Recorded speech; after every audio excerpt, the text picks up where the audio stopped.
Alright, sorry about that everybody. It seems there was a update to my Streamlabs which I didn't catch, and it zeroed out my audio inputs.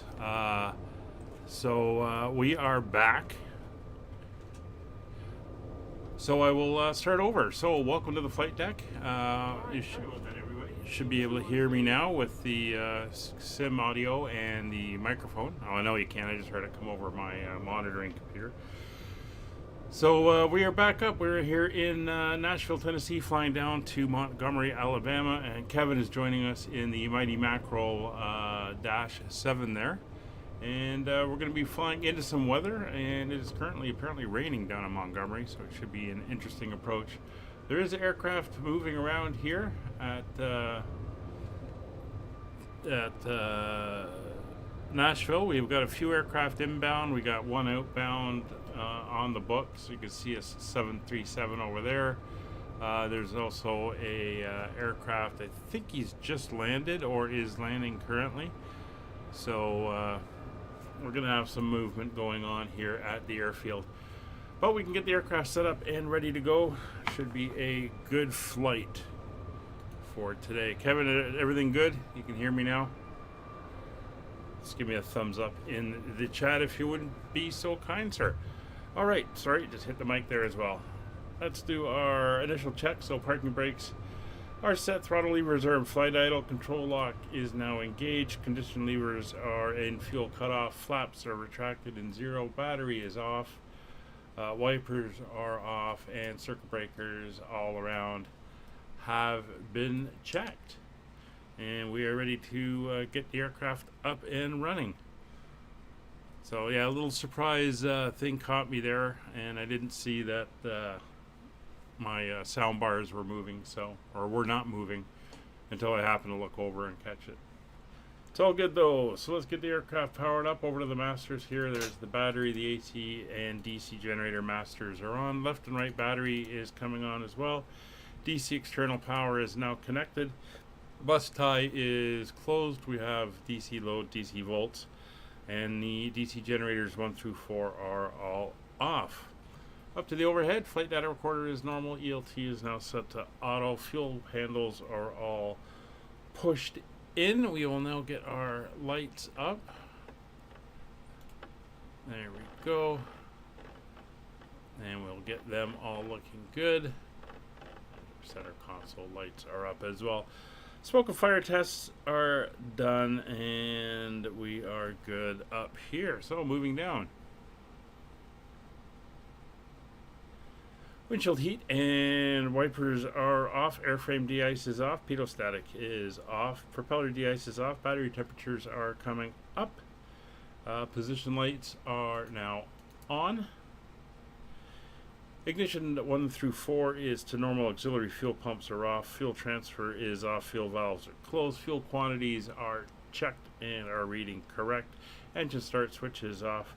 Cabin pressurization is set to auto. AC external power is off. Inverter set to left bus. AC generators 1 through 4 are off. Engine bleeds 1 through 4 are off. Temperature controls for both the flight deck and cabin are set to auto. Seatbelt signs, no smoking signs, and emergency exit lights are now armed. 46 passengers today, so a fairly full flight for us, and we'll start getting all the passengers on board. Alright, popping down here, we'll get rid of our stick so it's not in the way.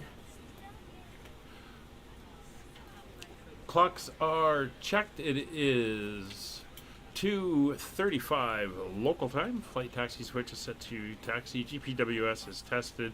Yaw damper is normal and is now guarded. Flight directors are working fine on both sides. Turn them off again. Landing lights, taxi lights are all off. PFCS lights are off. Autopilot is set for captain. Caution and advisory lights. Advisory light test is looking good, and caution lights are looking good as well. Synchrophase is off and anti-skid is on. Moving down onto my side here, we'll get our lights up, and we'll do the same for Roger as he's out there in the dreary weather. Somebody's landing out there. You can hear him coming in. Stall and overspeed warning tests are done. Flight instruments are checked and everything is looking good. And altimeters. So we'll get the current weather here since we do not have an ATIS or a controller online. So current weather is now in chat. We are looking at winds 110 at 6 knots, 10 miles of visibility, scatter cloud at 800 feet, broken at 2,000, overcast at 3,700, 22 degrees out currently, and 2984 on the barrow. So we'll come down here and go 2984. We'll pop over 2984 and one more time on Roger's side. 2984 is all set there. Alright, DMEs are going to come on, and we're going to leave Roger's set for nav 2, and I'm going to switch mine over to nav 1. That is now set. Compass is set to slave. Hydraulic quantities are good, and we have brake pressure. Alright, moving down to the center console here. We're going to 16,000 feet for today's flight. So we'll get that dialed in.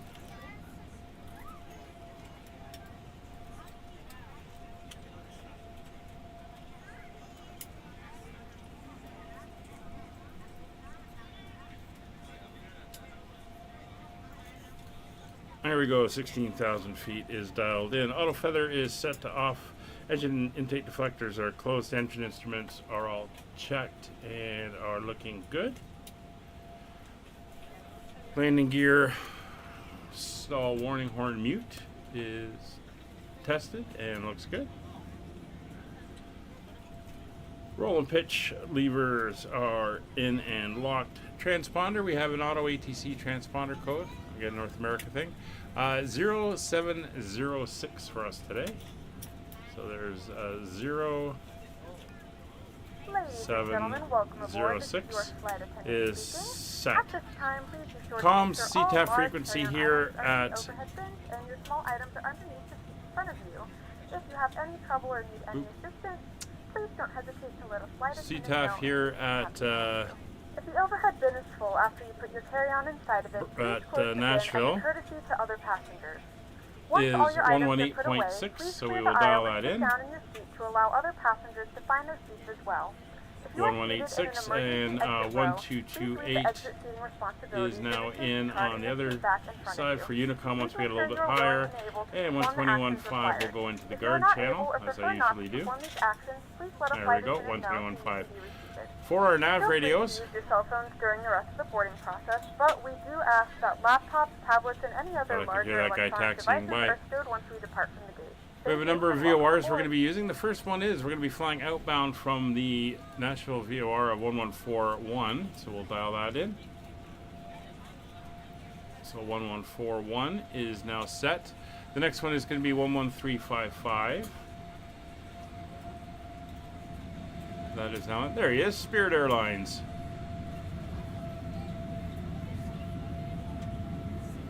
The Greyhound of the skies. So we'll come over to nav 2 and 11355. We'll go in over there. The next one after that is our QZ of 112.2. And there's 112.2. So they're all set up. We're going to be flying outbound of the BNA VOR at 166 on our heading. So we're going to crank that in.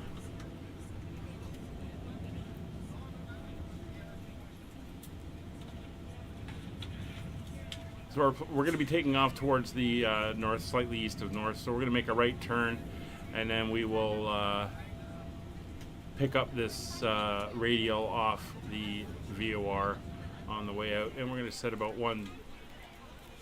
20 degrees on our heading indicator, so that's about right. We'll switch over to VOR mode on our needles, and there we go. So that's all done there. We're done with that. Flight instruments over on this side, that lights up, and everything is good there. Parking brake is on, throttle levers are set to idle cutoff, control lock is engaged, control levers are set to fuel shutoff. Flaps are in agreement. Flight idle gate is closed and the light is on autopilot. Yaw damper is off. Trims are set. At this point, we would contact ATC, get our clearance, which we're going to self-clear since there's nobody here. And we are going to take a look at our route now while the final passengers are coming on board the flight. So we'll bring up the charts. So we're up here in Nashville, Tennessee. We're going to be taking off to the north here. We're going to turn around on a right turn, come back in, intercept the radial here, head down to the SYI VOR. We're then going to make that turn, heading down to the RQZ VOR, and then down to the VUZ VOR. We're going to make a little bit of a left turn at this point, head down towards Montgomery, Alabama. And given the winds and everything that we have at the moment, we're aiming at doing the ILS for runway 28. That may change, but we'll see how we are. So we're going to actually veer out slightly further to the east and then come around to intercept the ILS. We'll self-vector for that if we have no ATC on the ground. All right. So everybody is on board. We can get rid of our charts here and get ourselves ready to go.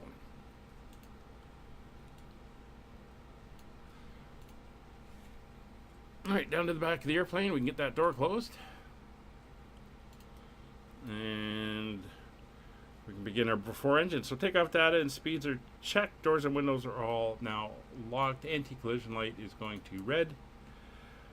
Parking brakes and emergency brakes are set. Power levers are flight idle, fuel shut off, and DC generators for engines 1 through 4 are now coming on. We're going to start on the stand. So we'll make a call on the CTAF frequency.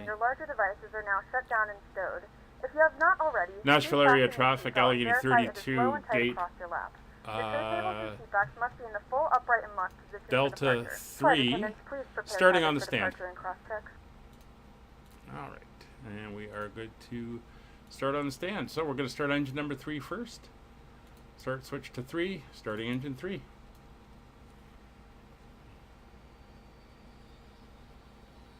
There she is, starting to come up. Adding fuel. Kevin, how you doing over there? Are you ready for engine start?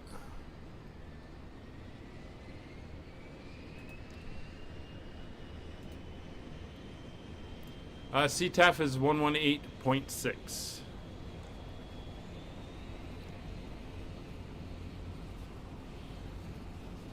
You can also do .CTAF and then the airport identifier in the vPilot text, and it'll give you the frequency. Few moments to now locate one of the several we are 70% on engine number 3. In some cases, your nearest exit may be behind you. Engine start switches off, switching over to engine number 4, starting engine 4. That will guide you towards the exit. In the event of a decompression, an oxygen mask will drop in front of you. To start the flow of oxygen, pull the mask towards you.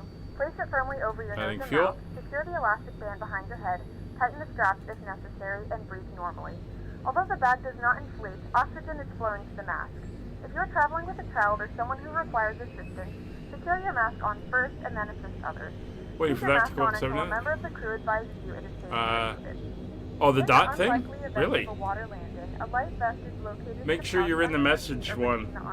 Worked for me. When instructed to do so, open the plastic just to show you what it would look like, just in case. Wrap the straps around your waist and would be something like that, and that should give you the CTAF. If your life vest does not inflate automatically, blow into the mouth. Alright, that's a good start. You can see that flashing there. That means we are good. So we're going to turn the starter off over to engine number 2 and starting engine number 2. Pull the cushion from the seat, slip your arms into the straps, and hug the cushion to your chest. Once again, all devices must be in airplane mode. And there we go. Coming up on 20%. We'll add fuel. Please securely stow your personal items. Make sure your seatbelts are fastened and seat backs and tray tables are in their full upright position. We remind you that this is a non-smoking flight. Tampering with, disabling, or destroying the smoke detectors located in the lavatories is prohibited by law. All of this information there we go. Can be found in the looks like we got engine 2 up and going. We suggest reading this and letting a cabin member know if you have any questions. There's 70%. I got the flashing there. And engine number 1. Starting engine 1. You spelt it with an M. CTAF doesn't have an M in it. Alright. Adding fuel.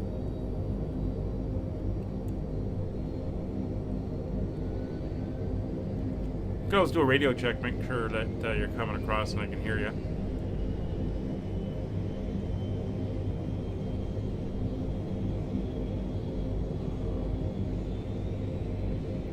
There we go. Good start on engine number 1. We're going to bring that up to... I know what you were referring to. It's NA for Nashville.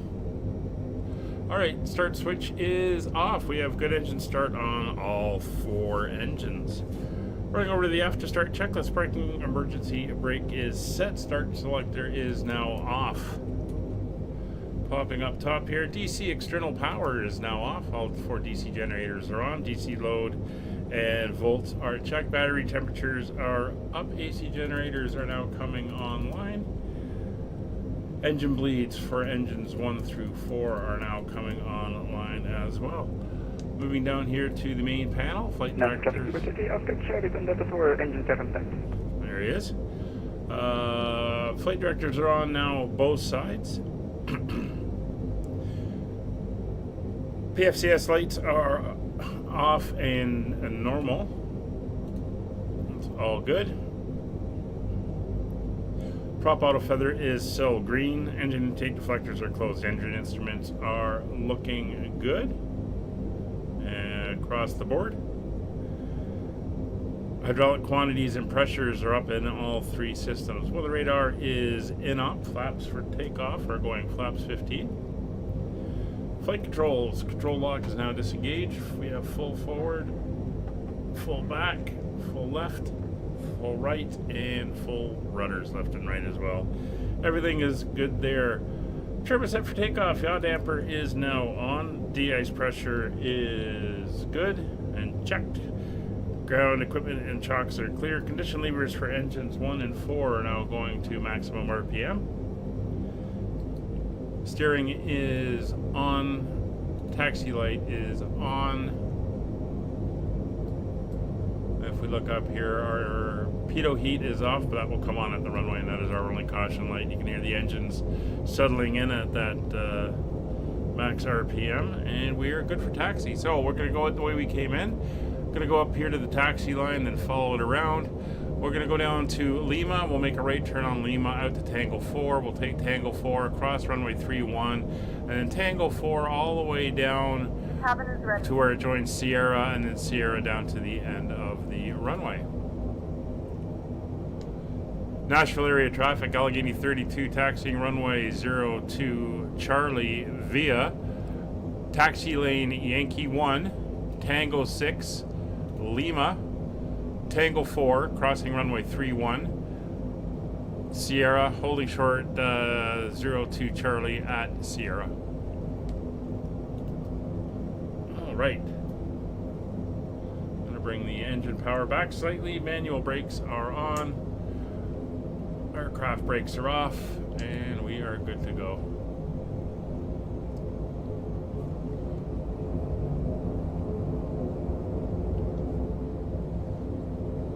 Here's our taxi line.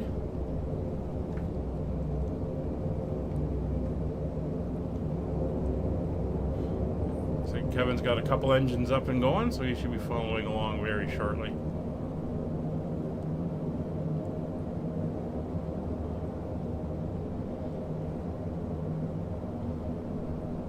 Here we got a little bit of dark cloud in the area, so it's going to be an interesting flight. We're going to have a little bit of a crosswind as well. But that's fine. This is the runway they're using in real life, according to Navigraph, which now has that feature. It is pulling the ATIS for the airport and in real life and checking which runways are in use.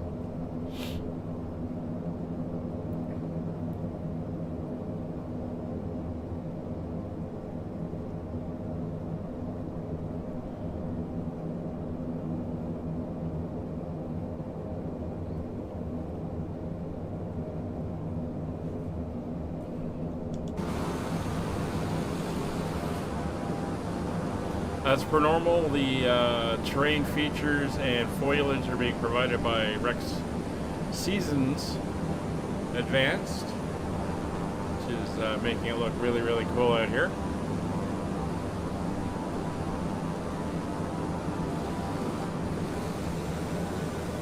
Southwest over there.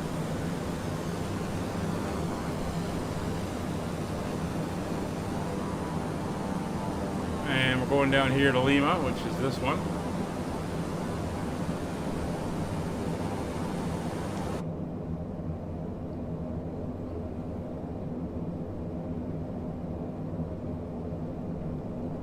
And you can see that windsock. Wind's not too strong. It's only about 5 or 6, well, maybe 8 knots.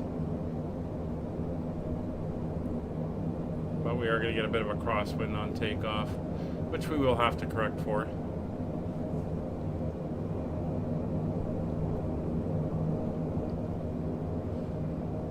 So there's Tango 5 coming up. We're going to take the next one. Nashville traffic, Bluebird 33, on correct Charlie, contact before, power back to safety.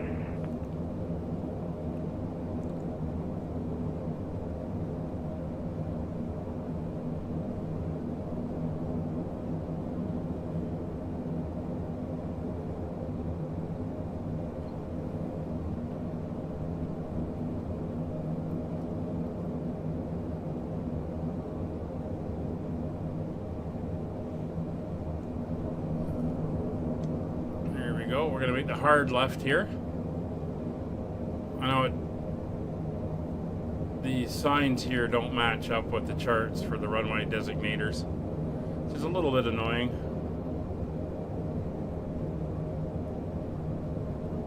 Makes it a little bit hard to get around. But we are clear both sides.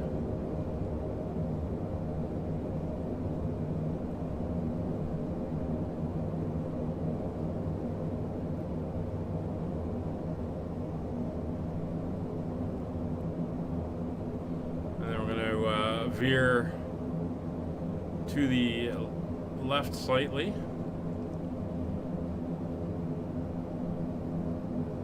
This is actually Kilo, not Delta.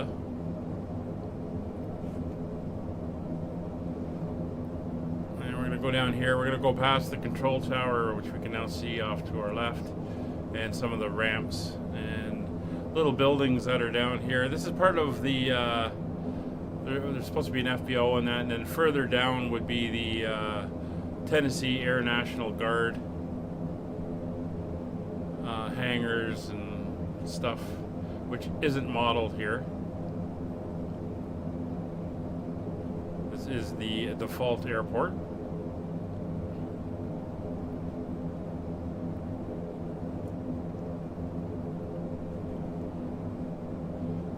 Just took a look at the runway heading. It is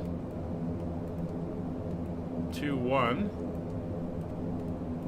So we're going to just get this right about there. Should be good. Now I heard Kevin there. Didn't quite make out what he said. I'm assuming he's taxiing out.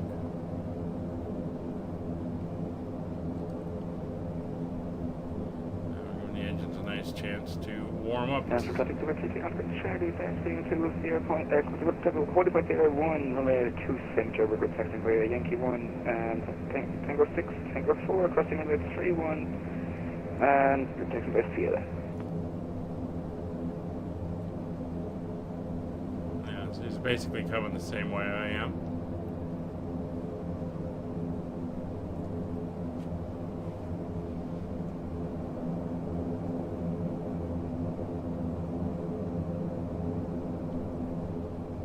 I know they've had some in the last week and a half, maybe even 2 weeks, out this way, well, further north, Nebraska and places up there a little bit further north and west. They've had some pretty bad storms and tornadoes and stuff moving through. In fact, I was just out with First Officer Molly before the stream started, and we had some pretty heavy rain coming down here. Not sure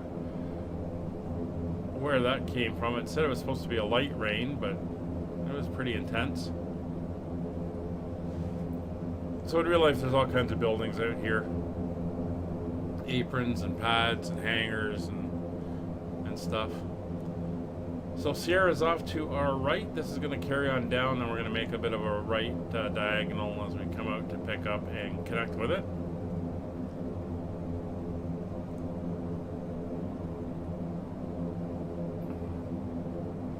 And it's saying we're on Foxtrot, which is not the case.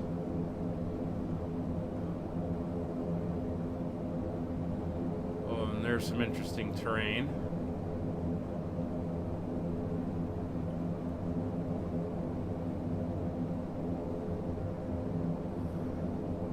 These are supposed to be hangars.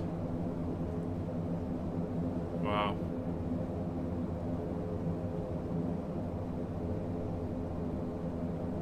Oh, a couple legs ago we had that issue with terrain causing problems in the sim.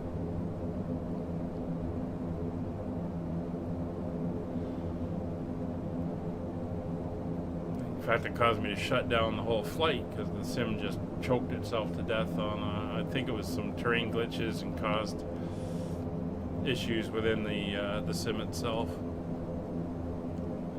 Anyway, this is Sierra 1 coming up, but because it's only an 8,000 foot runway, we do have not a great headwind. I think it's only about 1 knot, maybe 2. Mostly crosswind, as you can see by the flag off to the right. We'll take the entire runway. We're almost there. We'll let them know in the back to get themselves strapped in.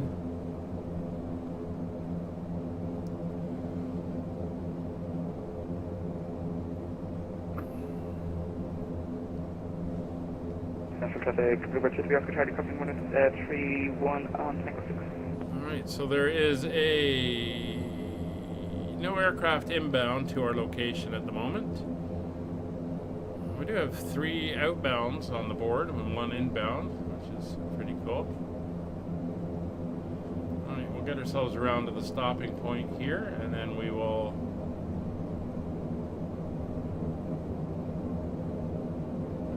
get the brakes on. There we go. So with the brakes set, we can come up here. Windshield heat will go to warm up. It's not winter time, so we don't gotta put it all the way up to normal. De-ice for the pedostatic system is now coming on, the heaters anyway. Engine bleeds are still set to low. Auxiliary fuel pumps, engines 1 through 4 are all coming online now. Flight taxi switch going over to flight. Ground spoilers have deployed. Auto feather is still cell green. Engine intake deflectors are closed. Control lock is disengaged. Condition levers for all 4 engines are now at maximum RPM. Flaps are 15, confirmed 15. 2 and 3 are coming up to max RPM. That's good. Flight controls have been checked. Trim is set for takeoff. Caution lights, we are good. It is just the ground spoiler warning. And the cabin has been notified. Alright, so with the ATC clearance done, we will treat it as we are cleared for takeoff. Mode C is now on the transponder. Weather radar is inoperative. Landing lights are now on. Anti-collision light will go to white, and strobe lights are now on. Looking out, the approach path is clear. Nashville area traffic, Allegheny 32, taking position, runway 02 center.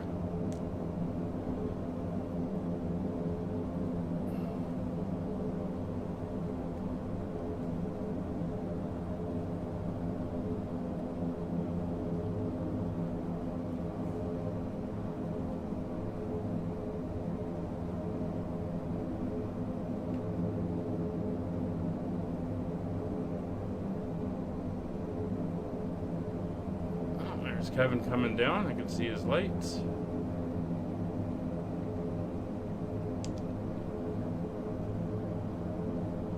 And we are lined up. So we're lined up, brakes are on, all 4 condition levers are at max RPM. Engine intake deflectors are retracted. We're not on a gravel runway, so that's good. Power lever is now starting to come up to 3,200. Ground spoilers will close. Nashville traffic, southwest are closed. 75. Pushing back full stand, Charlie 17. And there we go. Auto feather is armed, 32 inches. Nashville area traffic, Allegheny 32 departing on runway 02 Charlie, right hand turn out to the south. Brakes released. Takeoff power is set. Airspeed's live. I'm gonna add in correction for the wind. It's 90 knots, adding a back pressure. And up we go. Positive rate, gear up.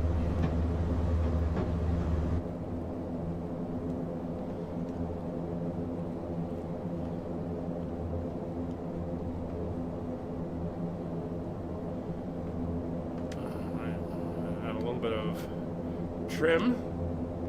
Get this balanced. Autopilot is now on.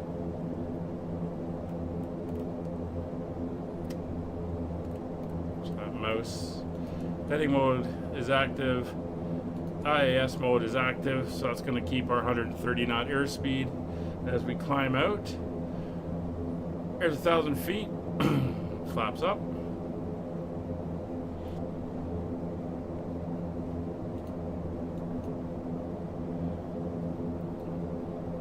We're going to come back, set cruise power.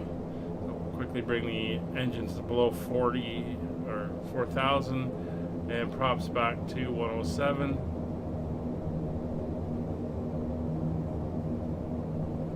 There we go.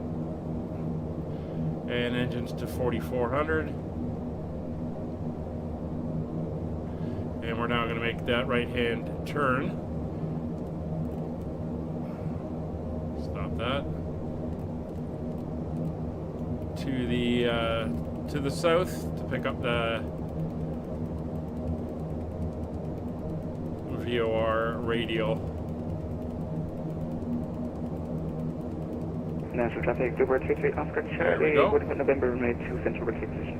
So cruise power is set, landing gear is up and retracted, flaps are retracted, auto feather, it's supposed to go to disarm, but whatever, doesn't do it. Flight idle gate is in and the light is extinguished. Taxi light is now off. Synchro is irrelevant. Ignition is all set to normal. Auxiliary fuel pumps can now come off.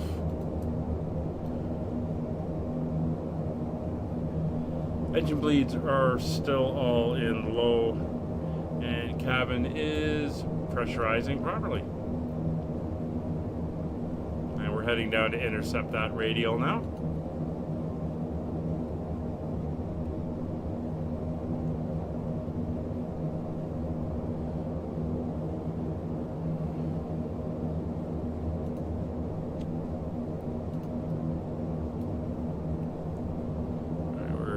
A beam of the VOR, so this should start to come in fairly quickly.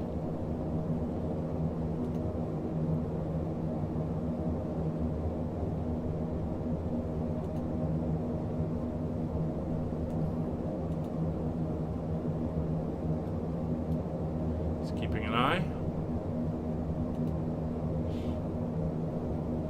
Nashville traffic, Uber 33 Oscar Charlie, loading runway 2 center.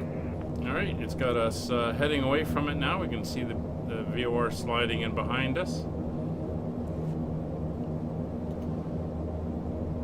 And we have a nice climb out of about 128 knots, and we're into the soup here.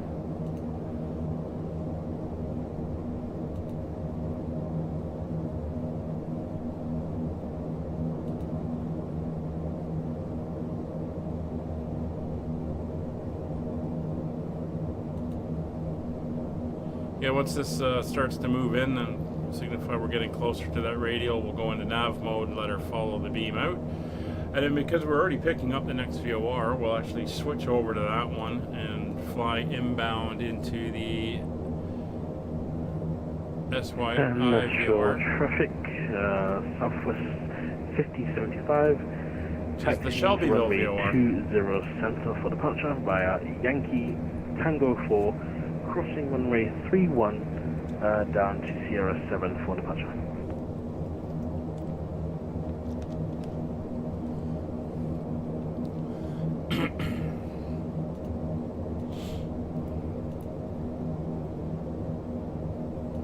So we're looking good. We're still got a good 1600 feet per minute climb rate here. Yeah, a few aircraft departing out of Nashville this afternoon.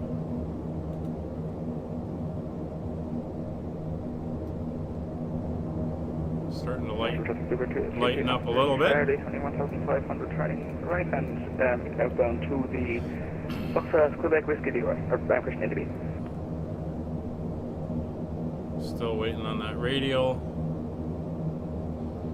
So we'll make our last call at 10 miles or 10,000 feet, whichever one comes first.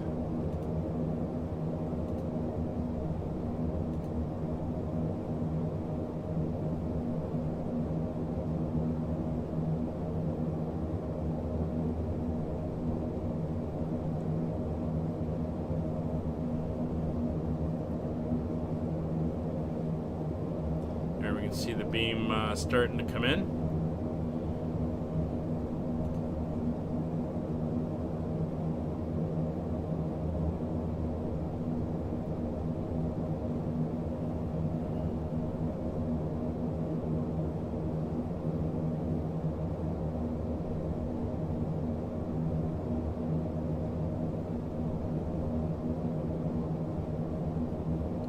And we'll switch over to nav mode now. Let the aircraft pick that up. Looks like we're going to do 10 miles and 10,000 feet roughly at the same time.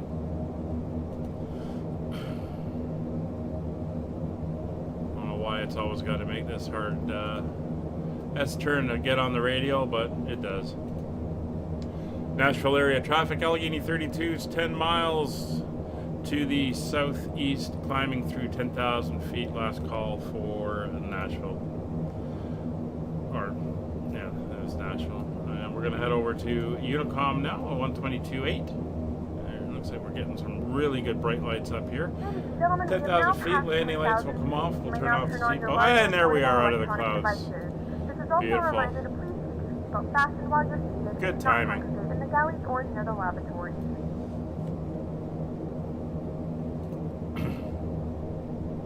So, as we're climbing up to 16,000 feet, we'll hit altitude select to capture when we get there. And we're now set up for the Shelbyville VOR. So, coming down here, we're going to get our heading kind of locked in. And there we go. We're going to switch over to 11355, which is confirmed to be the next one on. We're going to dial in whatever the radial is we happen to be on and hit nav, and it'll bring us in. So the next one's going to be 1122. Make sure that is dialed in. We can come over now, and we're going to go to the one after that, 1144. We're not picking up the next one, so we're all good there. We're just going to keep climbing out. We're currently 27 miles out from the Shelbyville VOR, and the one after that is the Rocket VOR down in Huntsville, Alabama.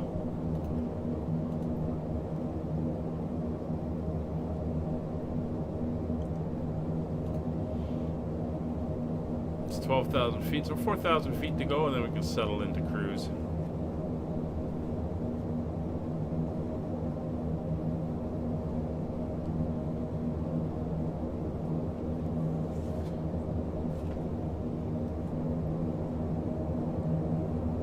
Still rocking a little bit. It's a autopilot issue. 16,000 feet for our cruise power setting. We're going to want 370 pounds of fuel per engine per hour. And we'll set that once we get leveled off in cruise.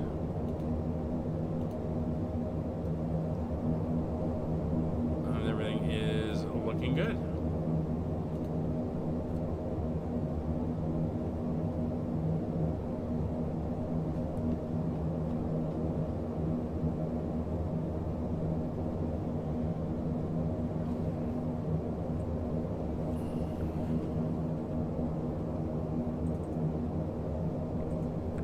So Kevin and I are the only aircraft currently going into, oh, we're back in the clouds. We're the only aircraft currently going into Montgomery Airport. So, should be too bad when we get there, but we can see some of the weather systems we're going to be running into. We've already got convection building out there. And that's probably generating rain underneath.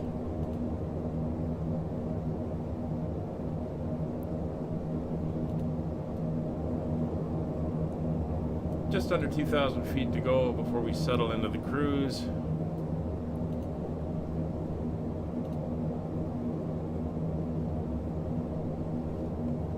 Bring the engine power up.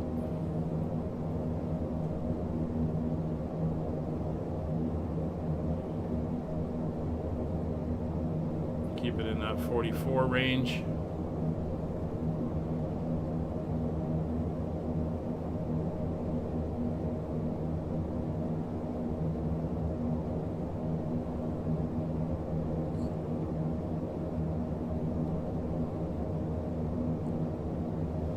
Thousand to go.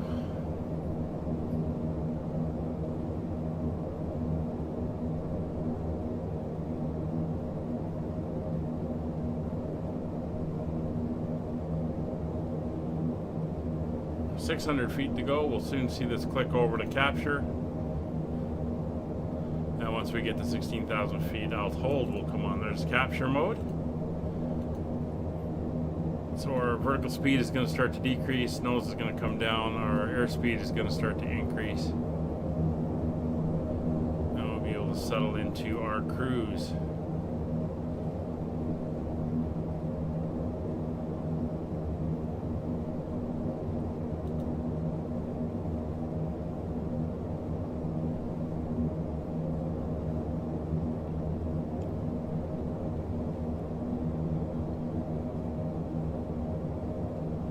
Go. So we're going to set our cruise power, so we're going to make sure our engines are set for 107, which they are across the board, or our props are set for 107. That is all good. It's 1,070 RPM for each engine. 1,000? No. 10,700 RPM. Times 100, yeah, 2 zeros.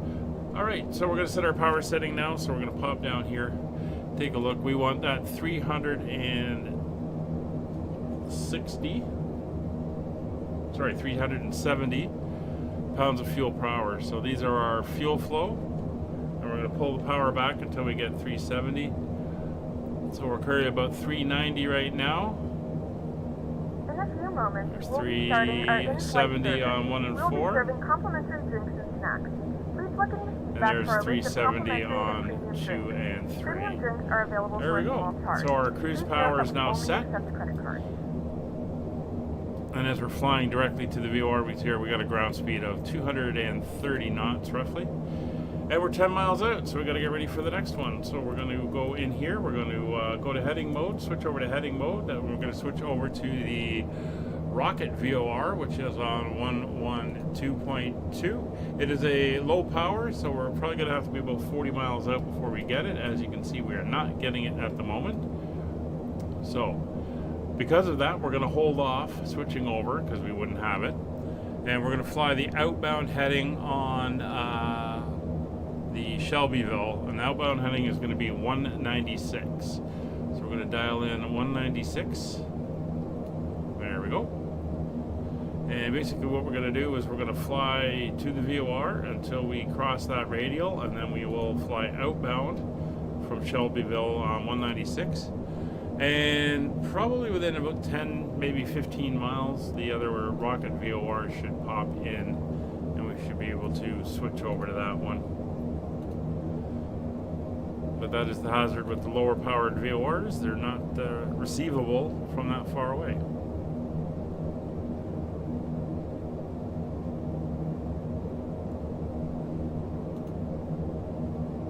Kevin, I take it you're not flying the same route I am?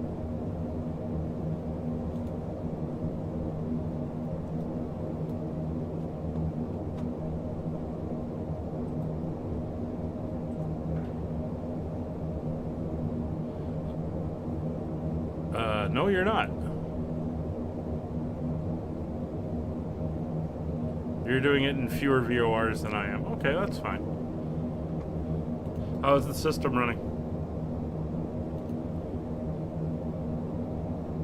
We're 3 miles out. We're coming up on the VOR. It's about to swing around as we pass it, but we're going to watch the needle. And we're watching for it to come in so we can pick up the new route. There's the switch. So we're going to manually dial over to roughly that heading.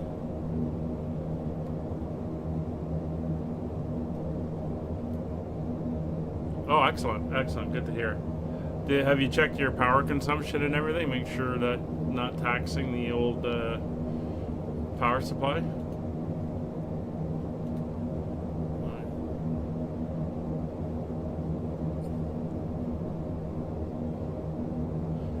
We're going to go back into nav mode. We'll let the aircraft pick up the radial as we head out. Still haven't picked up the next one yet, which is fine.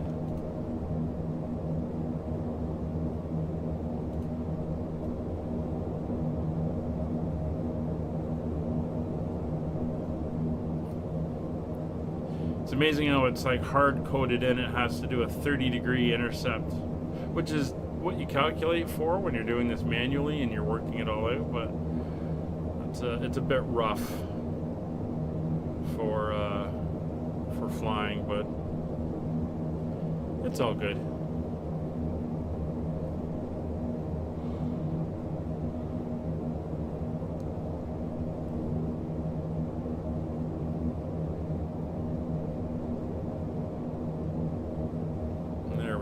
Coming on to the radial now.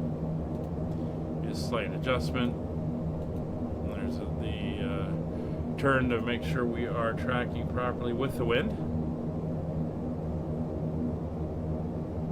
And we're keeping an eye over here to make sure that we lock in properly.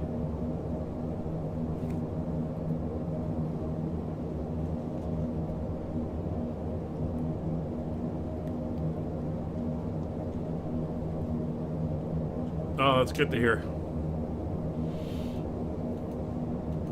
It's a shame the new PSU didn't work, but at least the old one can push the electrons fast enough.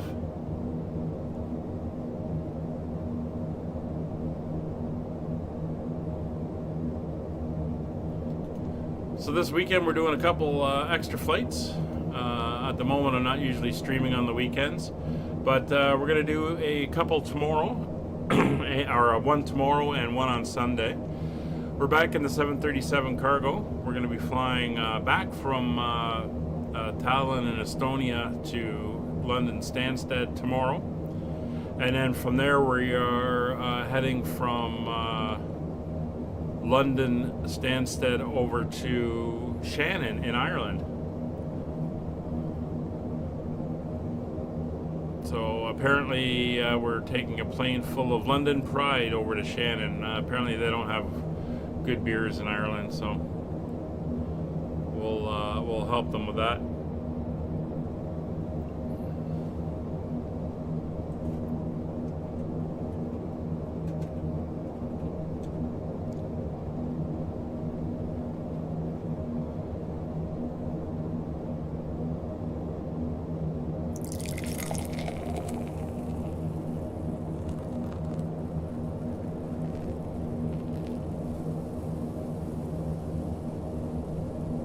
You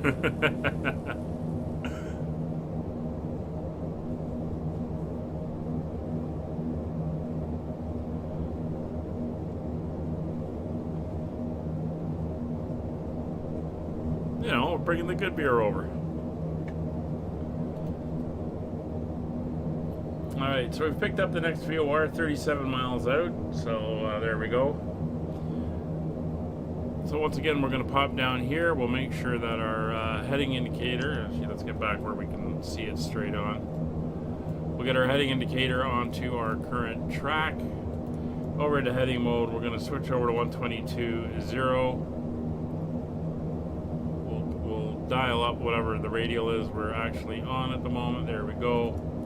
And capture, make sure we're flying inbound properly. 35 miles to go.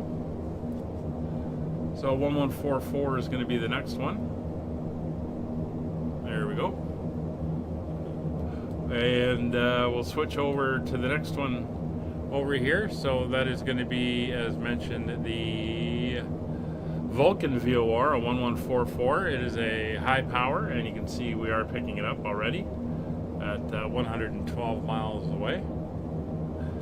Following on from the Vulcan VOR, it is going to be the MGM, which is the Montgomery VOR, and that is going to be 112.1, and that is now in over there.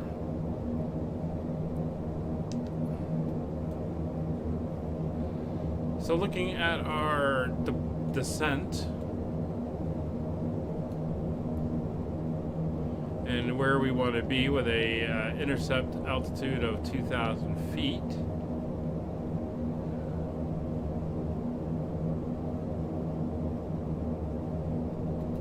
We are going to want to be descending at about 60 miles, 65 miles or so out. So it's 165 miles from Vulcan to the Montgomery VOR. And if we swing the route around, that's roughly going to work out for the ILS capture as well. So, or not 165 miles, it's 92 miles. So about 30 miles out from Vulcan, we will head downwards. Now the MGM VOR is a high power one, so we should be picking that up fine. So basically when we are approximately 62 to 65 miles out, we're going to begin our descent downwards at about 800 feet per minute and holding at about 180 knots. And that should get us down nicely. Now we're going to be flying past Birmingham, Alabama.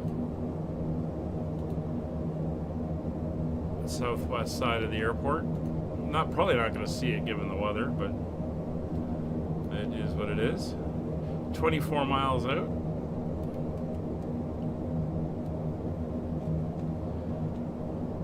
What was the last weather update? Just a little bit to go. There's a heavy cloud layer at 10,000 feet with a few below at 7,500. Shouldn't be too much issues with a low ceiling as we come into there, but they are saying it is raining. But we do get 10 miles of visibility. So we got light rain.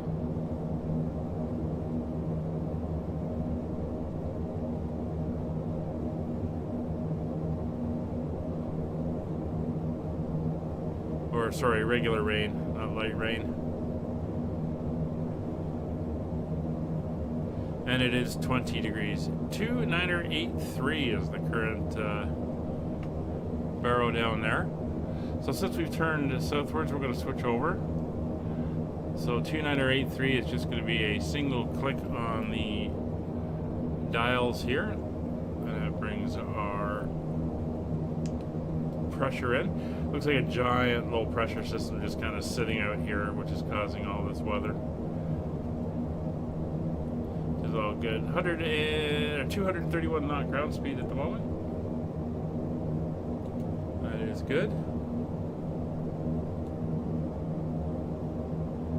And our heading is going to be pretty much the same down to the next VOR as well. It's kind of like a big straight line shot here.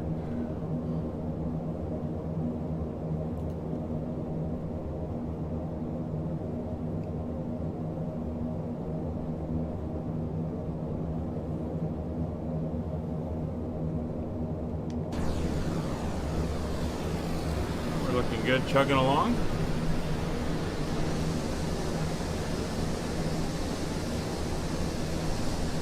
Everything is doing well. We're above the weather. We're not too far above the weather, but we are above the weather, so that's good. Kevin, what's your ground speed?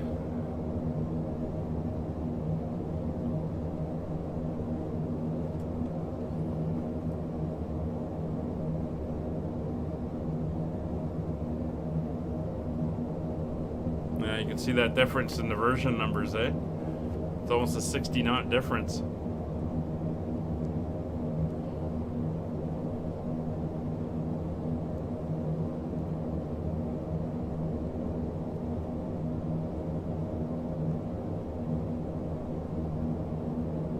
Should have let you take off first.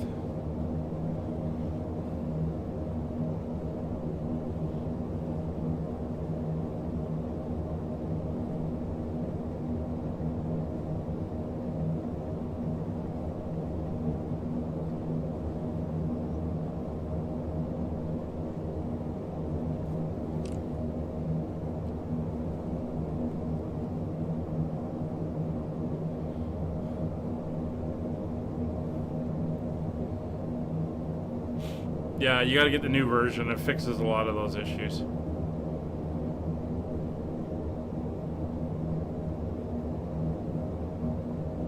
You may want to lock in with vertical speed, like go to a 500 foot per minute climb rate or something.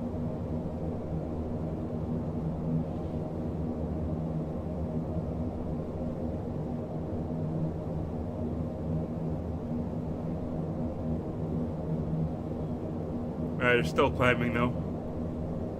We'll give it a little bit of time. Let me know when you're leveled off. And while you do that, I'm just going to sit back and relax.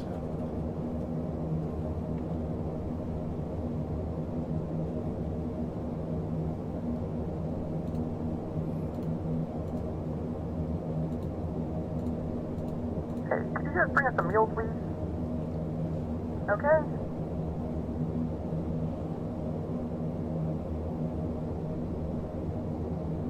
There we go. Got my meal.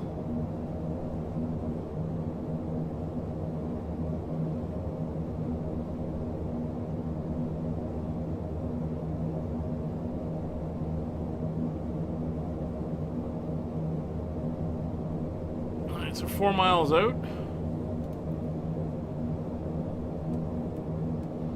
Heading. We'll click onto that. We'll switch over to the other VOR. We are picking it up.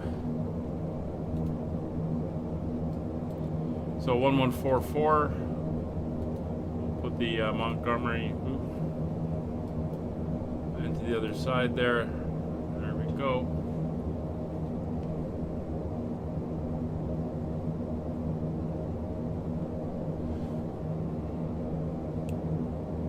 $80 miles out. We'll make sure we just click that over for that radial and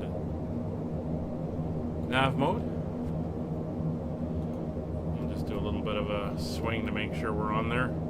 And we're looking good. So we're tracking out to the Vulcan VOR.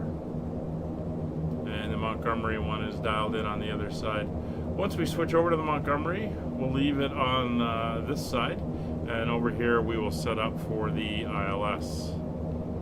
Get that ILS frequency inbound. So as we're heading down towards Birmingham and the Vulcan VOR, let's take a look at our approach. Winds are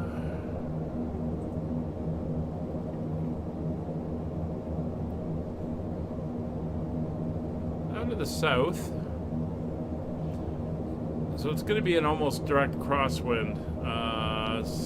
Says 6 knot cross, 3 knot headwind, or 7 knot crosswind, no headwind, which is fine. A little bit of rain, so it's going to be a little slippery, but it is the longer runway and wider runway. So we're going to be landing on runway 28. We're going to be doing the ILS for 28, which is a pretty straightforward approach. We're going to make sure we don't land at Maxwell Air Force Base, which is just to the north. But it's pretty straightforward. It's a frequency of 1085. As I mentioned, a 2,000 foot intercept. There's no elevation changes in the area to worry about, so we are good there. And we're going to have a minimum of 200 feet. So we'll set our minimum up on our radar altimeter, 200 foot. And as I said, we'll set the frequency and heading up. Heading is 220 or 277, and it is 108.5.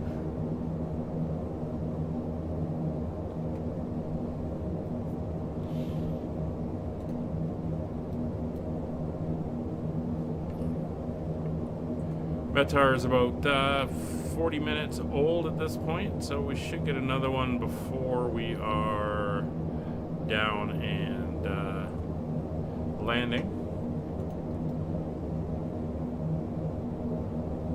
Not expecting much change given the way the weather looks out there.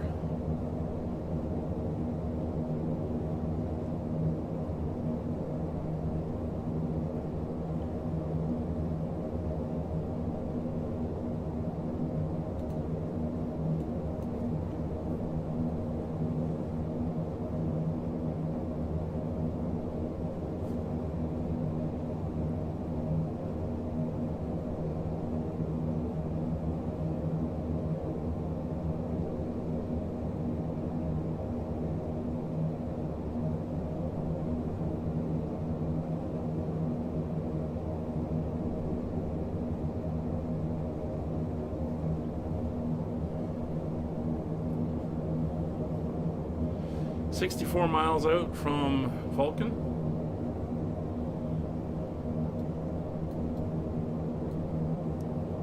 And just before we get to Vulcan, we should be picking up the Montgomery VOR as well.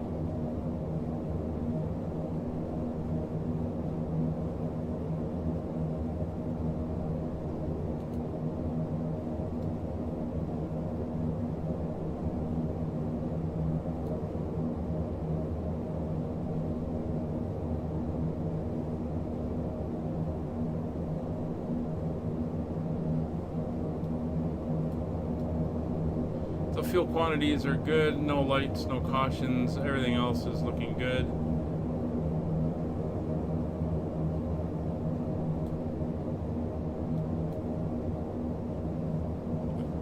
You just turned up your clouds? Yeah, I know, eh?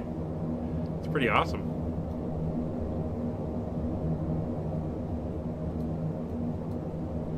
They went from what, Minecraft to photorealistic.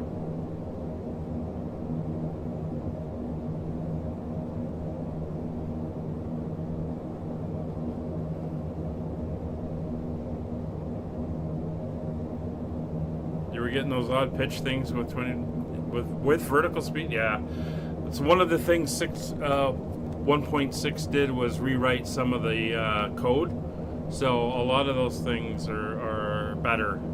There's still issues with the autopilot with it kind of wallowing like that, but it is a lot better now.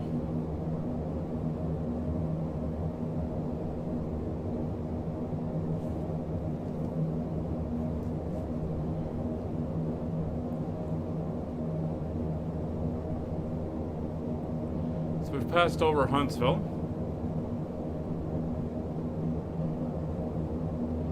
We're maintaining at 230 knots. I'm going to pull the weather up and see what the rain is like around here. See how much we can expect. Alright, so there's a huge weather system down south of us, and basically Montgomery is in the top section of it as it moves through. Just looking at the path it's taking, so we're going to be in and out of moderate rain. It could get pretty intense by the time we get down there. There's definitely some chunks of rain coming through, so not expecting a dry approach into Montgomery today.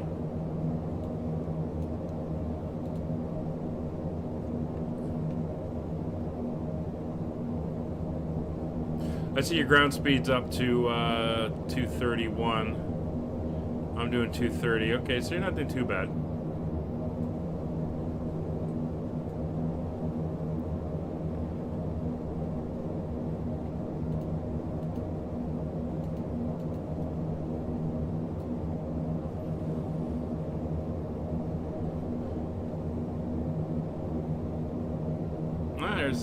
There's the Montgomery VOR has just kicked in at 150 miles out. Alright, so we are looking good. We're 125 miles straight line to the airport. I was just looking at what V-Pilot was saying when I moused over you. It showed me 232.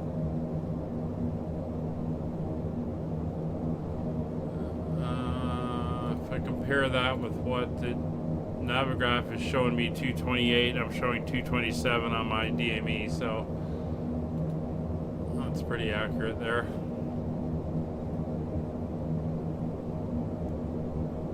So we're going to follow down towards the Montgomery VOR until we start our descent. At that point, we're going to self-vector ourselves around for the ILS.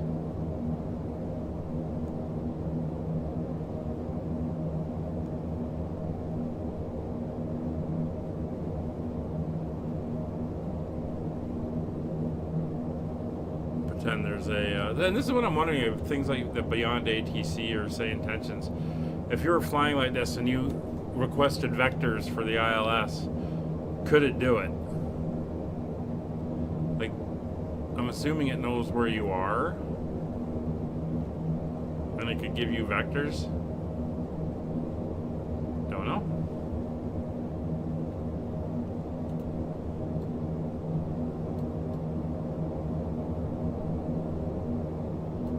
Break in the clouds. You can see ground down there.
Hey Kevin, I remember when I came back from was it just over 3 weeks after one of my trips there, jumping in and everything. I was like, I'd forgotten what to do. Even the other day when flying the 737, there was one or two things I forgot to do because it had been so long. But yeah, It's definitely something that you get familiar with as you keep practicing and keep doing it day after day. It keeps up your skills. Ooh, nice moon.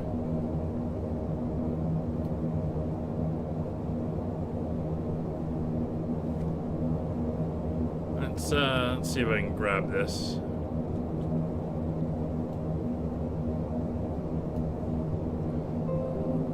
There we go. And I'm gonna post this on the Discord.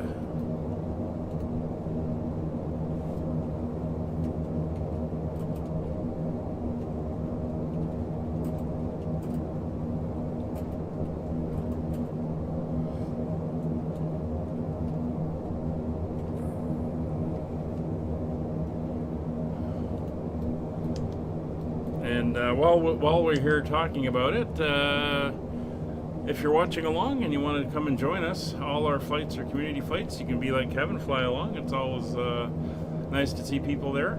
You can come over to the Discord, get the information about what we're flying, when and where, and you can come and join along. On that note, if you're watching, please consider subscribing. If you have any questions, throw them in the chat, either on the live or on the videos. Afterwards, the POVs. I always answer any questions we get, and it is always greatly appreciated. And if you want to join the channel, help support us that way with new aircraft and airports and all that type of stuff, the new sim when it comes out shortly, consider joining. You'll get my eternal gratitude and a cool little icon beside your name.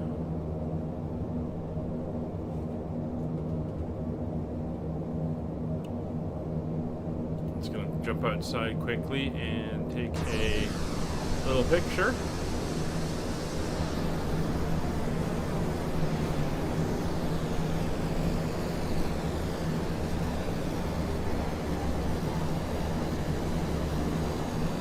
Looking good. I do like this airplane, even if there are still some bugs in it.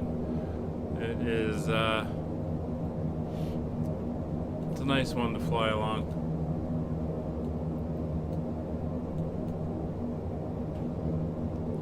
We're 16 miles out of Vulcan, or out of Vulcan. So we're gonna make sure our heading bug is right over. We're gonna go into heading mode now. We're gonna switch over to the next VOR, which is gonna be the 1122. It is 11210, and that is the Montgomery VOR. There it is. There's the bounce. We're gonna want 165. Radial.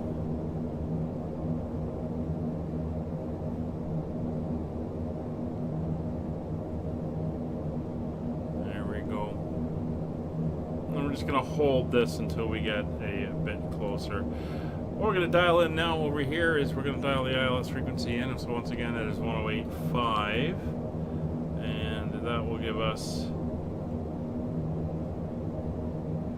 the ILS ready for when we head in that way.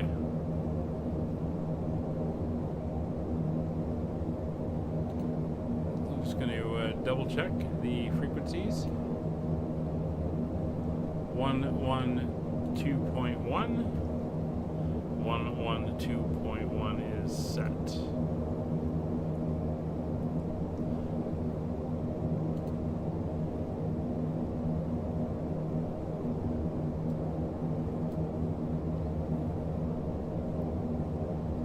So we're just going to hold until we get over the VOR.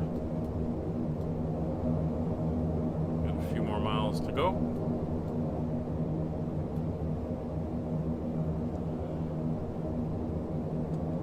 And we're 94 miles direct line to the airport.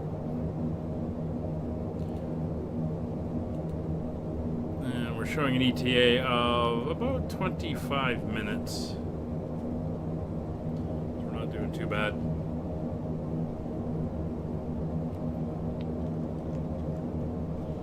Once we're down in Montgomery, Taking a look at the airport diagram.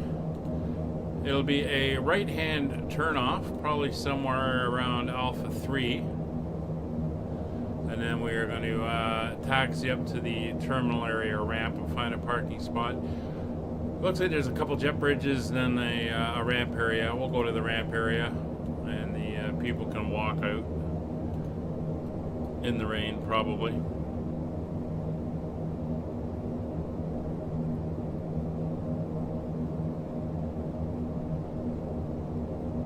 Alright, so we're going to manually tune this over. Come up on the radial.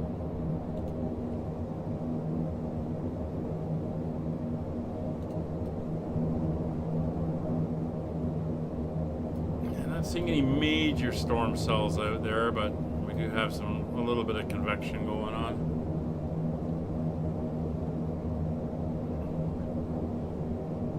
All right, we're gonna make our turn now.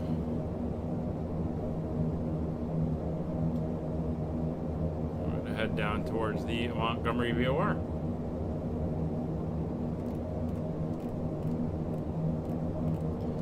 Once again, when we are approximately 65 miles out, we will begin our descent.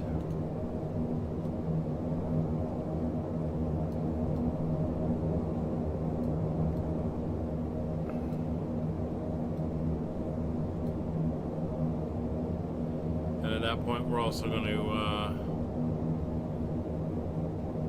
vector off a little bit further to the east on what our track will be, and we will get ourselves squared away heading out for the intercept for the ILS.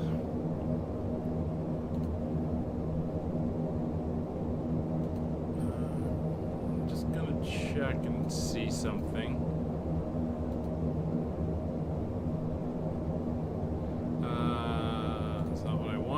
I want charts.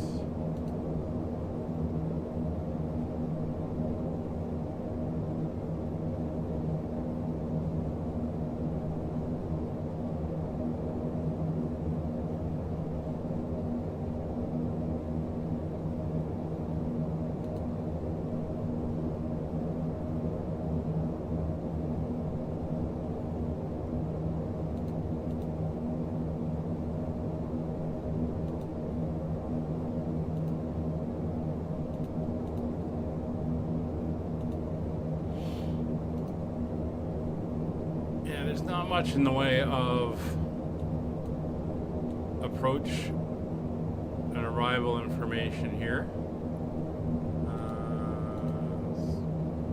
In fact, there's no arrivals here. So vectoring it is, and again, we've got the Air Force Base a couple miles to the north, so we're going to make sure we're not heading into that.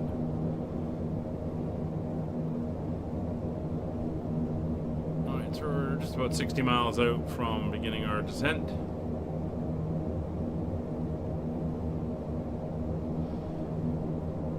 Again, we're going to set 180 knots at about an 800 foot per minute descent rate, and that should get us down to that 2,000 foot platform that we want. Airport elevation is 200 feet.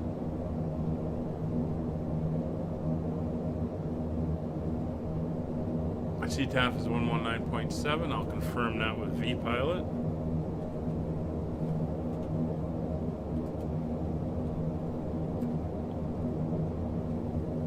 One 119.7 is correct. Oops, so we'll come down here at 119.7.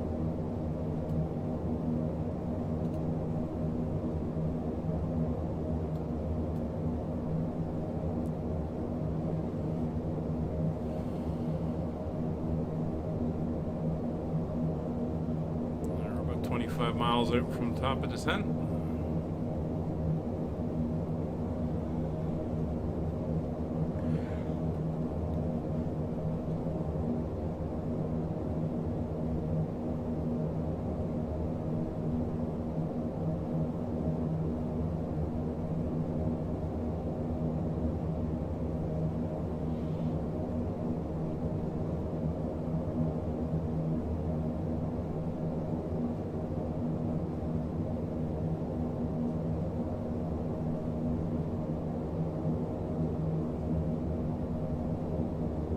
38 miles out.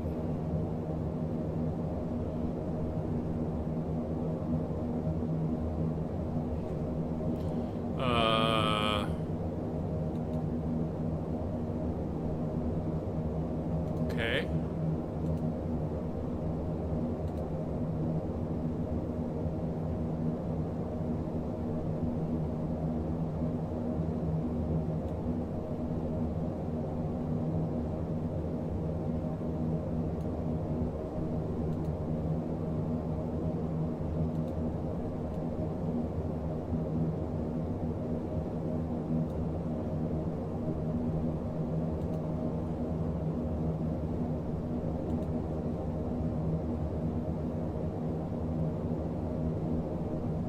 All right.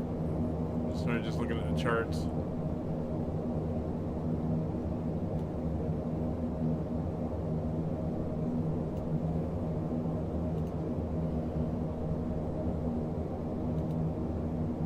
I'll hold to, well, I'll go down at 40 miles. Give myself a couple miles. So 41 miles to go. I was just actually thinking in my head, was that 60 miles? Was that, I was trying to remember back when we did that last one, we had that 20-mile difference, and I couldn't remember if it was, should have been 40 miles or if it was 60 because they were misconstruing the extra 20 and all that stuff. That was kind of bouncing through my head.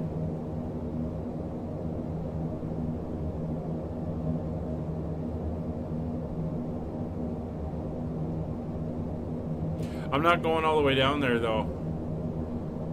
I'm gonna deviate beforehand, so I'm not going past.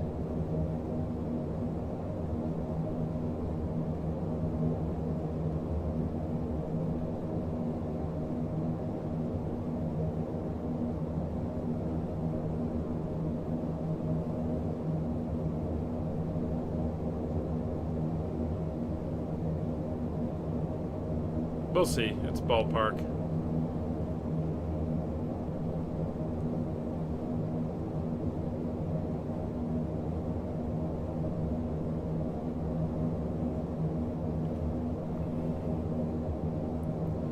Anyway, we're settled in now. We got a nice 249 knot ground speed as we head towards the NDB.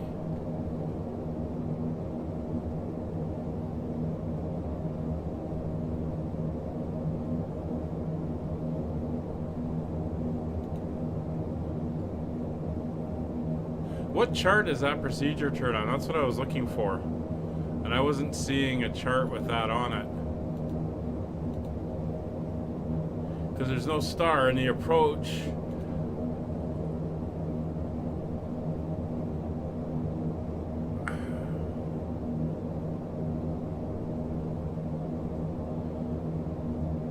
I mean, there's the VOR.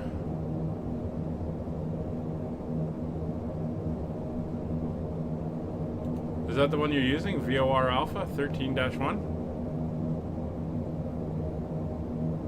10.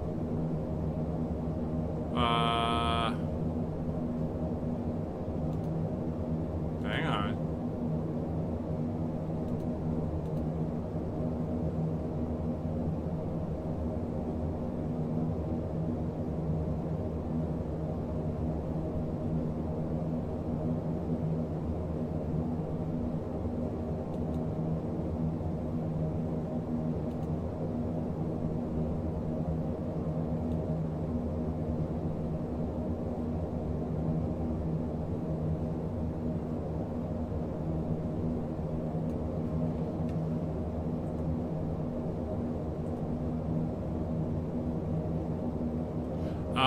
Okay, we got a weather update. 10 is the favored runway. 2 miles of visibility though. Heavy rain and fog. 7,000 foot ceiling. 2983. Okay.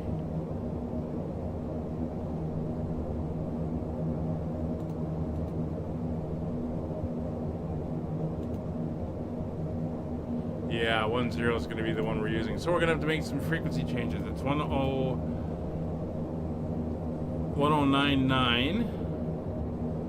So we'll get that dialed in. So 1099, it's going to be a 097 degrees. This is going to be our final heading.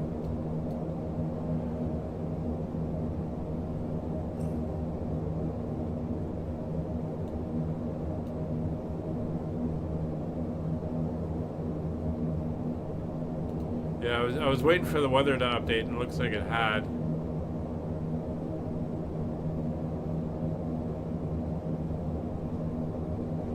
I'm still not seeing that.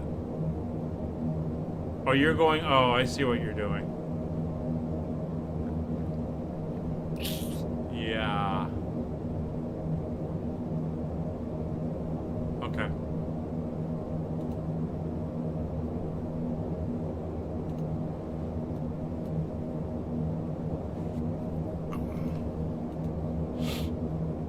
I'm going to modify it. But remember I said we could see some weather coming in? It looks like we got weather coming in. The weather radar was showing some pretty heavy heavy stuff coming in. And I just got the updated MEDAR. So 1099 is set, and that's still a 200 foot minimums, and missed approach as we climb out to the MGM VOR and hold. That's going to be set over on nav 2. That's going to be fine, and that's going to be 3,000 feet. All right.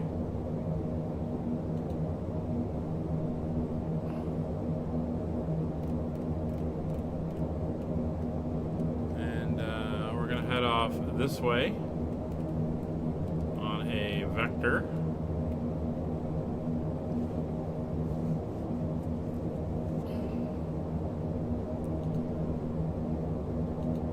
Again, I'm going to go down 40 miles, so I got 12 miles to go.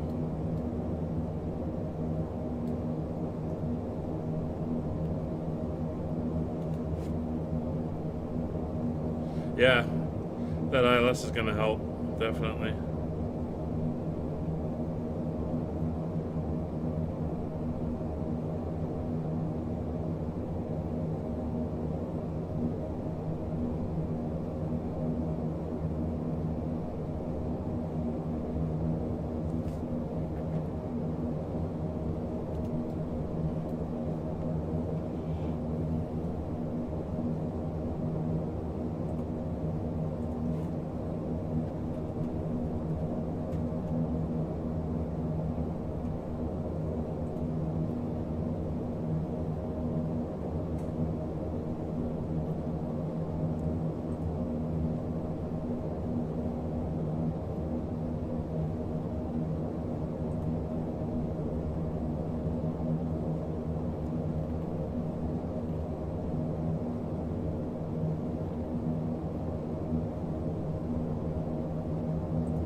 Alright, where are we down to? 6 miles?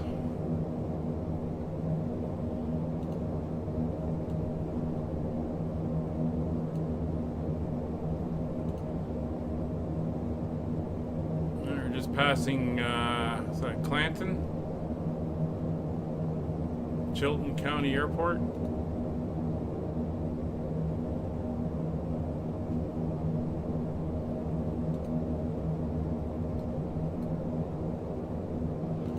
Three and a half miles. Ooh, a little bit of a rainbow going on out there. Not sure if that's coming across, but I can see some colors down there.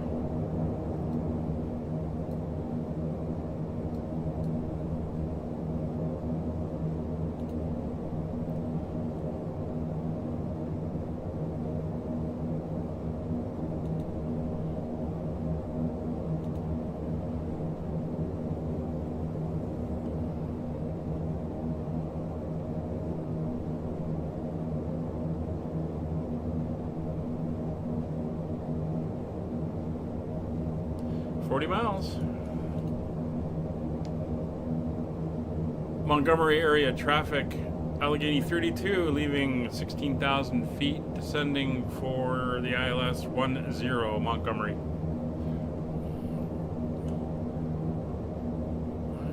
The engine's back. Here's 180.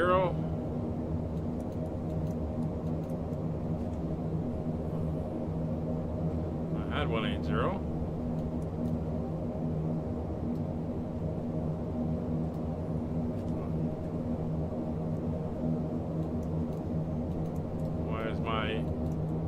IAS not coming on. Oh, it's because I haven't dialed anything in here.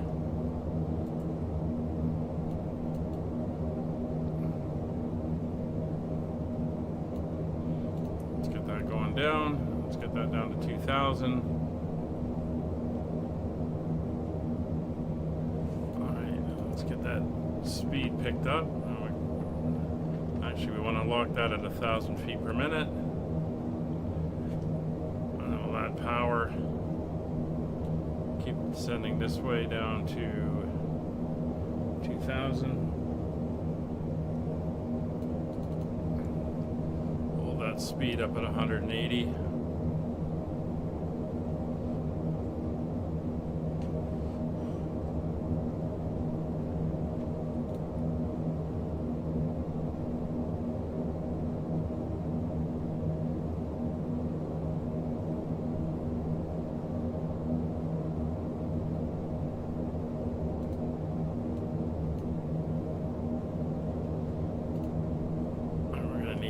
Degrees. Right, with that done, we're going to switch over to our ILS frequency there and 097 on our heading.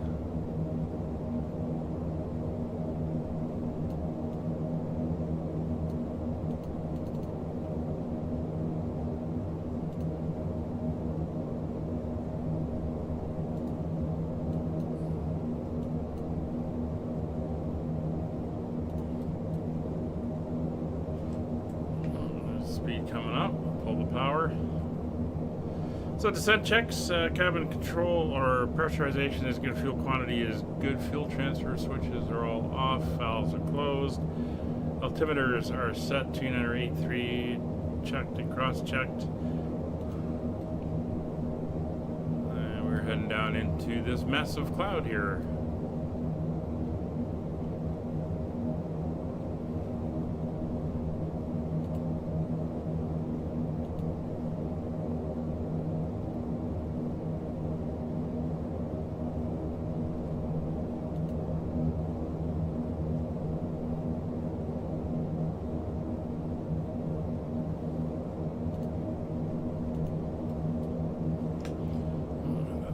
Back.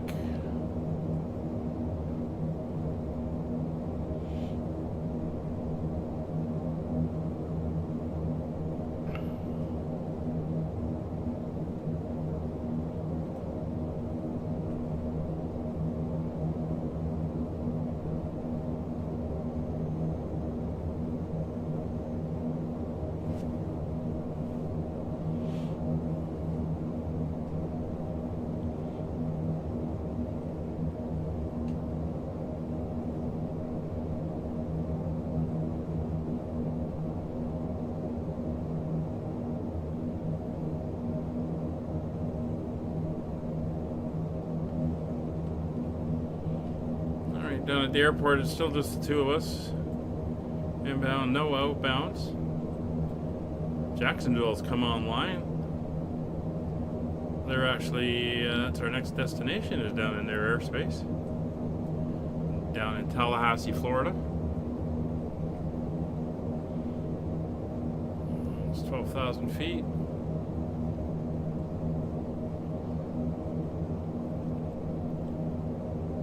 Yeah. So I've left it too late. We're doing different approaches, and you gave me your information, and I listened to you. I'm going to be too high.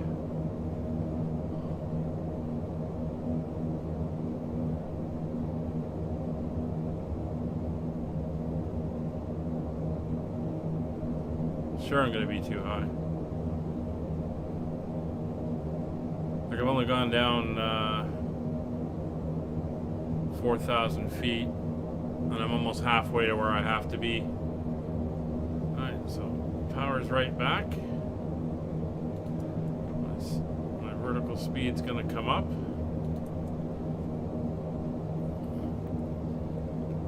I know you prepared for yourself, which is fine. I should have gone down at 60.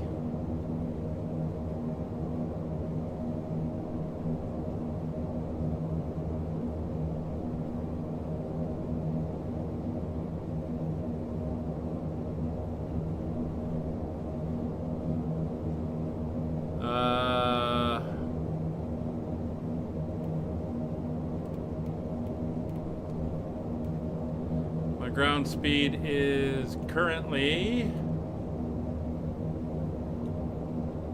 191.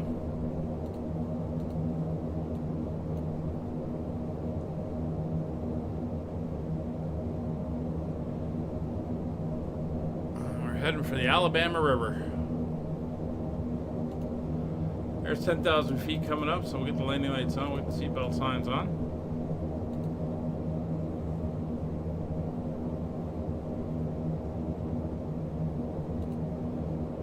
8,000 feet to go. Seatbelt sign is now on.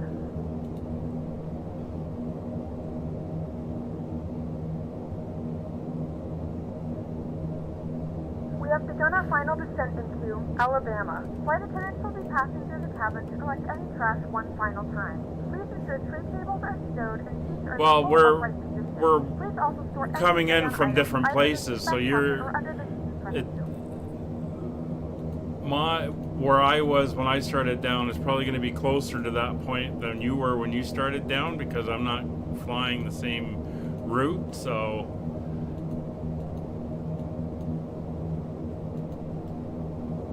it's all good.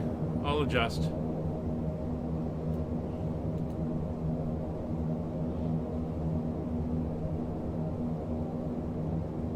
I'll make it work.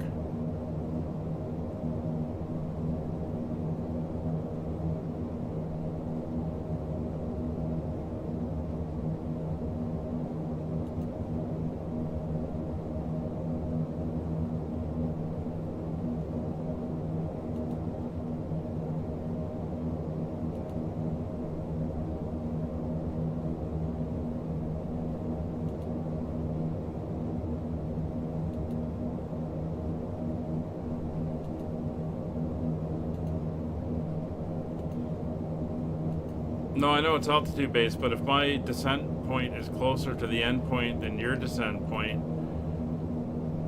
because I'm coming in a different way,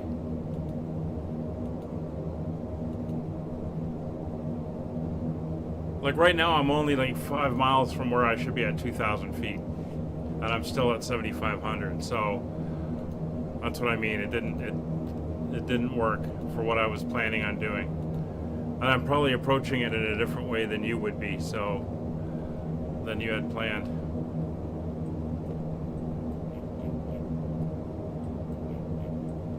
But it's okay. I'll get there.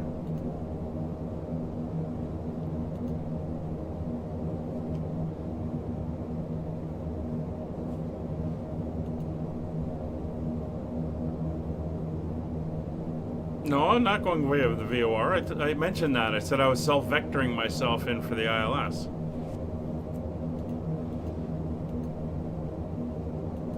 That's what I mean. I was doing a different approach than you.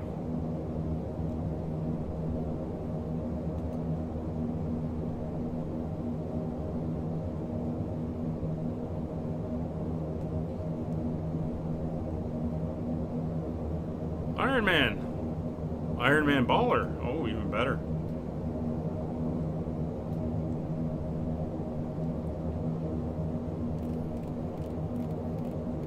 Alright, we're going to start cranking around here. 4,000 feet to go.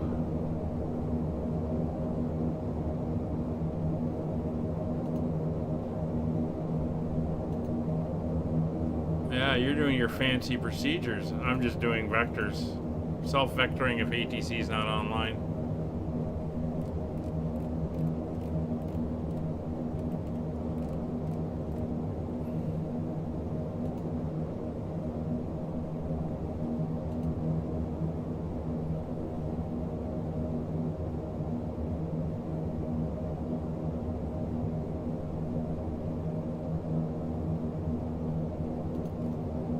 There's the river. It's the Alabama River.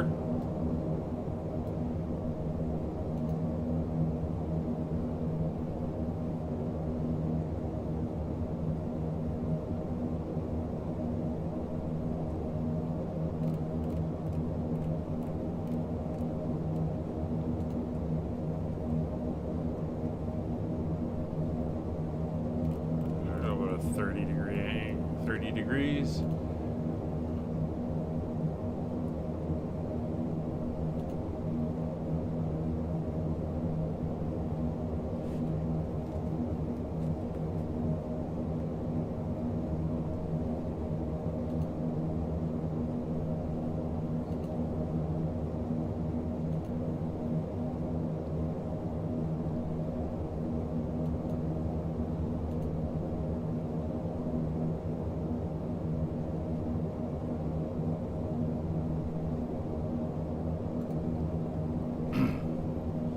Switch over to the CTAF now.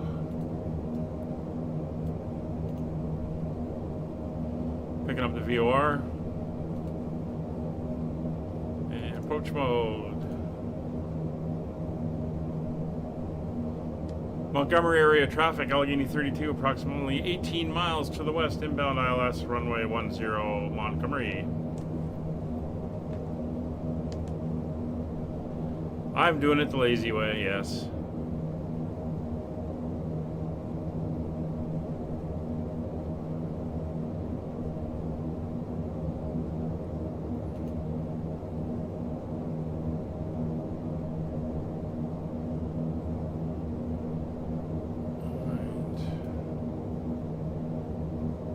Capture mode, 2,000 feet. Speed's going to start reducing in a second as we start to level off. Engines are back in idle. So cabin pressurization is checked and good. Engine bleeds are set. Auxiliary fuel pumps, engines 1 through 4 are coming online. Passenger signs are good. We'll ding the cabin one last time. Taxi light is now on, landing lights are on, altimeters are set, engine intake deflectors are down, and engines coming to maximum RPM on all 4. Speeds down to 170. And we're coming in to intercept the localizer. We are on approach capture, and glide slope is now showing.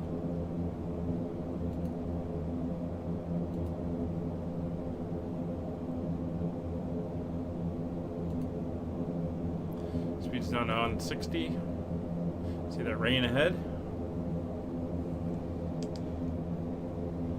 And we're good over here. Yeah, definitely going to be hitting some rain.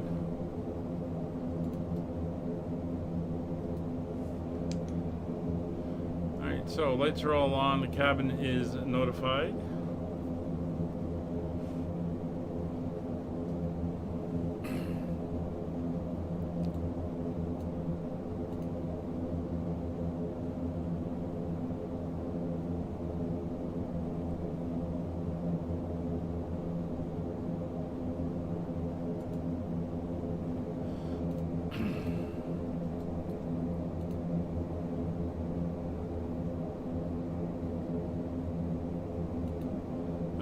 Capturing.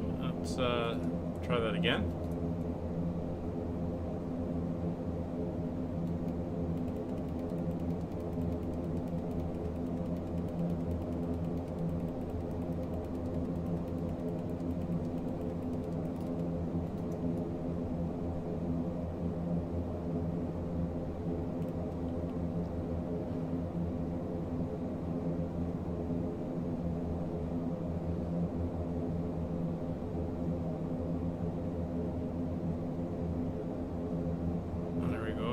Coming in.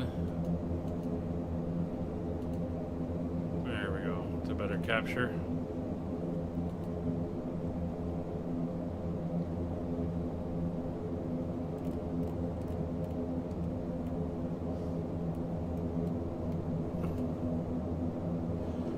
Alright, speed's down to 120. There's the rain.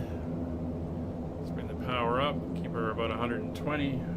First notch of flaps going in.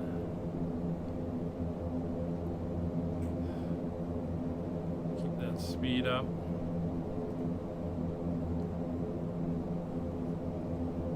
Montgomery area traffic, Allegheny 32, approximately 10 miles out, established, localizer, runway 10, Montgomery.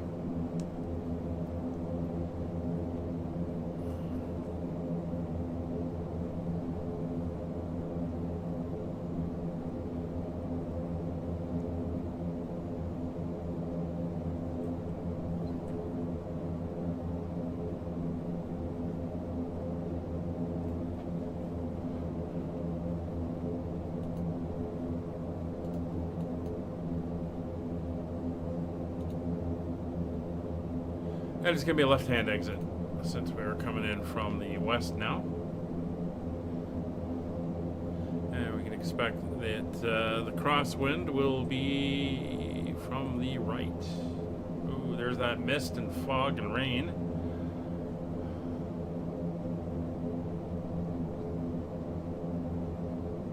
All right, we have glide slope movement.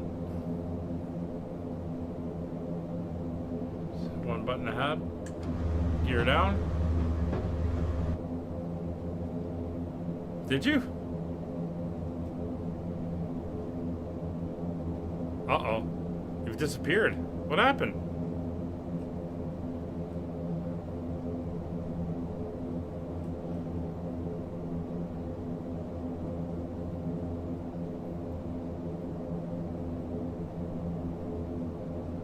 Glide slope capture, flaps 2. 25. Watching our radar altimeter, we're 1,600 feet above the ground. Runway's not in sight. Kevin, really? Well, I'm on short final. I'll check it after. Let me do a quick look.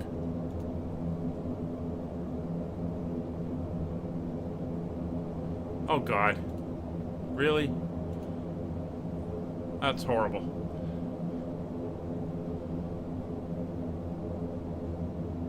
It's 1,400 feet. Sending inbound, airport not in sight. We have a mist. Not even seeing any airport lights yet. Speed's at 115 knots. It's 1,000 feet. Flaps full, 45 degrees, gear down, 3 green. Speed's at 100 knots. Approach speed. There's the airfield just coming in now. Nicely done, Kevin. Nicely done. Well, at least you know the system works for the weekend. Just keep your hands away from the power cords. Alright, we're wallowing. Autopilot disconnected. I have control.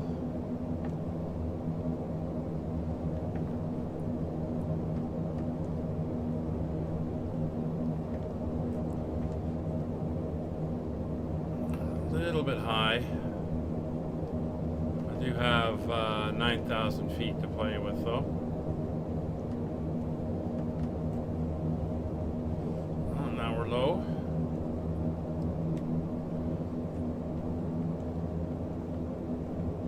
Definitely not flying the needles at the moment. I'm trying to do this visually. That wind is blowing. Bringing her back online. Yeah, that's a good idea. Keeping that 100. I know we're low. We're dragging it in.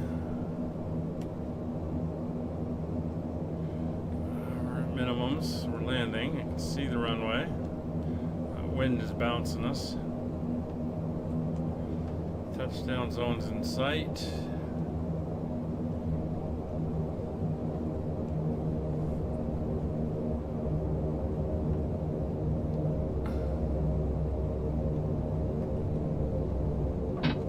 And we are down.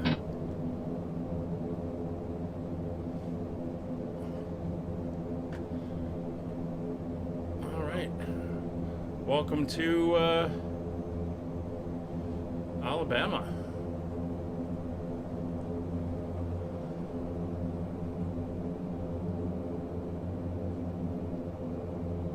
Ladies and gentlemen, welcome to Alabama. The local time is 4:20 We're going to exit here at p.m., Alpha, and it's Alpha currently 5. about 68 degrees Fahrenheit. You can now use your mobile devices. Please remain seated until the aircraft has come to a complete stop and the seatbelt sign is turned off. Well, Remember to use it's a little caution bit when sloppy. opening overhead bins, as items may have been shifted during the flight. I don't like the Thank you for flying wallowing, with which is us. why I took it off autopilot, but maybe should have left it. Oh, center just came up. All right, well, we are down. Let's go through our checks. So, gust lock or control lock is going on. Engines 2 and 3 are going into feather. Flaps are coming all the way up.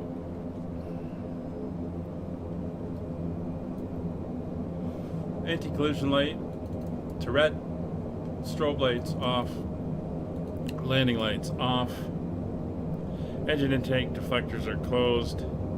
Windshield heat can go off. Pedostatics will come off.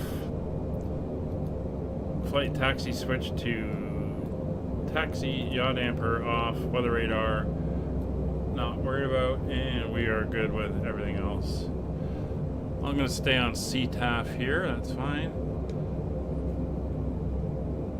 Montgomery area traffic, Allegheny 32 taxiing to the apron via Alpha 5 Alpha Charlie 1.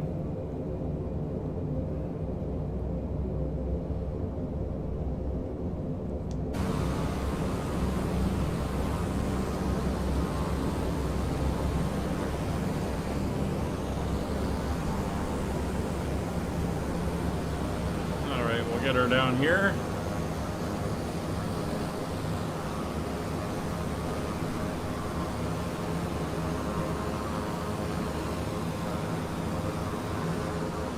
And we're heading down here to the terminal area.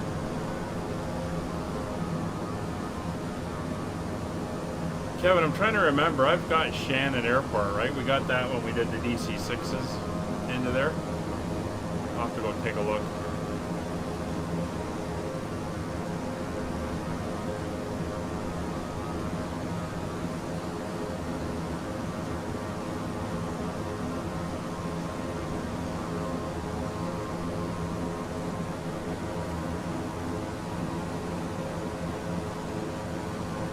There's going to be 3 turn points coming into the apron up ahead.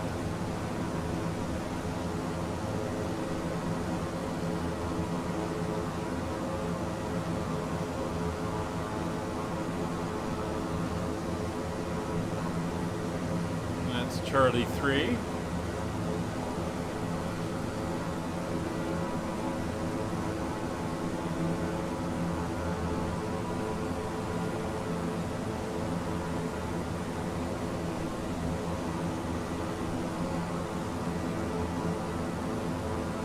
Charlie 2, a nice big tower right in the middle of it.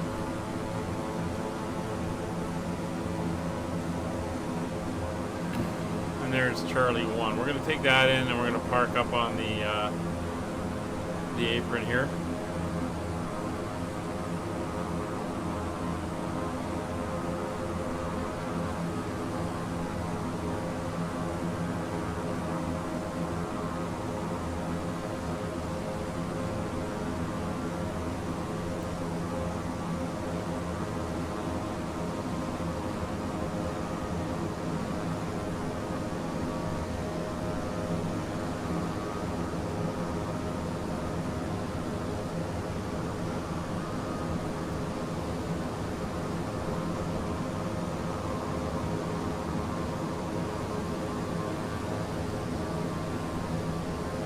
And there we go. All right, so we'll get the brakes on. Taxi light will come off. The engines will go into flight idle. Control lock is engaged. Engines 1 and 4 back into feather. DMEs will come off. Engine 2 and 3 can shut off.